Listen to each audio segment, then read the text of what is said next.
Yapılan bir soruşturma, Apple tedarikçisinin Çin'deki Uygur Müslümanlarına yapılan baskının bir parçası olduğundan şüphelenilen çalışma programlarına dahil olduğunu ortaya çıkardı. Tedarikçiler diğer ABD'li teknoloji şirketleriyle de bağlantılı çalışıyor. The Information tarafından yayınlanan raporda işçilerin çalışma programlarına katılmayı reddettikleri için hapse atılabilecekleri ve programlara kayıtlı olanların da genellikle evlerinden uzağa taşındığını söylüyor. Şirketler Apple'a diğer ürün ve hizmetlerin yanı sıra antenler, kablolar ve kaplamalar da tedarik ediyor. Öte yandan tedarikçilerden biri Çin'in Uygurların çoğunlukta olduğu ve insan ihlallerinin yaşandığı Doğu Türkistan'da faaliyet gösteriyor. Öte yandan söz konusu firmanın çalıştığı tek kurum Apple değil. Zira teknoloji endüstrisi Çin'deki tedarikçilerle Microsoft, Amazon, Google ve Facebook'un da büyük ölçüde çalıştığını ortaya koyuyor. Amazon ve Facebook bu şirketlerle işbirliği yaptığını kabul ederken Google ve Microsoft iddiaları reddetti.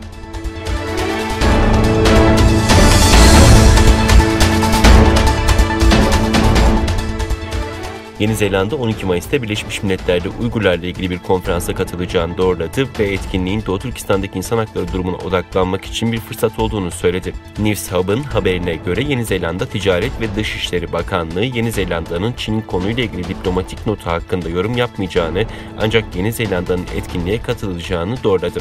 Yeni Zelanda Ticaret ve Dışişleri Bakanlığı sözcüsü yaptığı açıklamada bu etkinlik Sincan'daki Uygurların ve diğer etnik ve dini toplulukların insan haklarını desteklemek ve bunlarla işbirliği yapmak için Birleşmiş Milletler, üye devletler ve sivil toplum kuruluşları da dahil olmak üzere uluslararası toplum için bir fırsattır ifadelerini kullandı.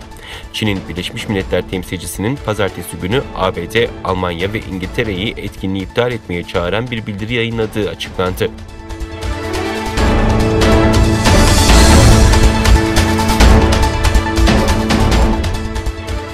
Çin nüfusunun 10 yıldır en yavaş büyümeyi kaydederek 1,4 milyara ulaştığı açıklandı.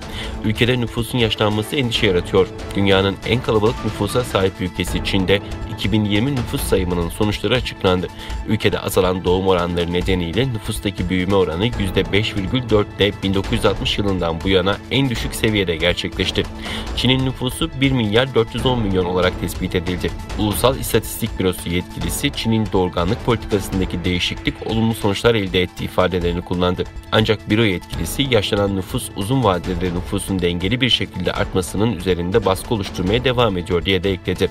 Nüfusun dağılımında 15-59 yaş arası bireylerin sayısı neredeyse %7 azalma gösterirken 60 yaş üstü nüfus %5'ten fazla arttı. Verilerin güvenilirliğine dair Wisconsin Madison Üniversitesi'nden kıdemli bir bilim insanı Çin nüfusunun fazla tahmin edildiğini ve 2018 yılından bu yana azalmaya başladığına inandığını söyledi.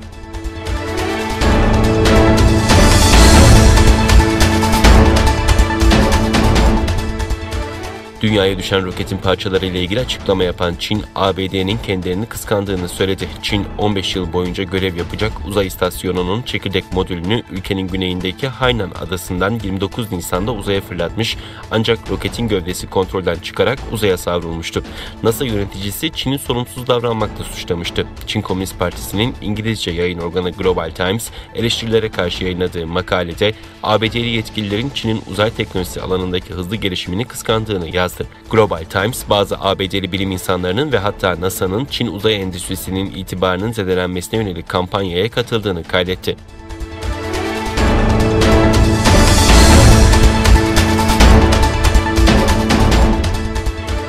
İsrail Başbakanı Benjamin Netanyahu hafta başından beri İsrail ordusunun Gazze'deki Hamas ve İslami Cihat Hareketi hedeflerine yönelik yüzlerce hava saldırısı gerçekleştirdiğini bildirerek saldırılarımızın şiddetini daha da arttıracağız dedi.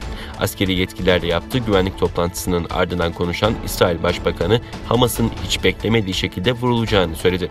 Ashkelon kentinde Gazze şeridinden atılan roketlerle vurulan 2 İsrailli kadının ölümünden büyük üzüntü duyduklarını ifade eden Netanyahu, vatandaşlardan güvenlik talimatlarına uymalarını istedi. Gazze'deki sağlık yetkililerine göre İsrail ordusunun Hamas ve İslami Cihad'ı hedef aldığını duyurduğu hava saldırısında pazartesi gününden beri 9 çocuk 26 kişi hayatını kaybetti.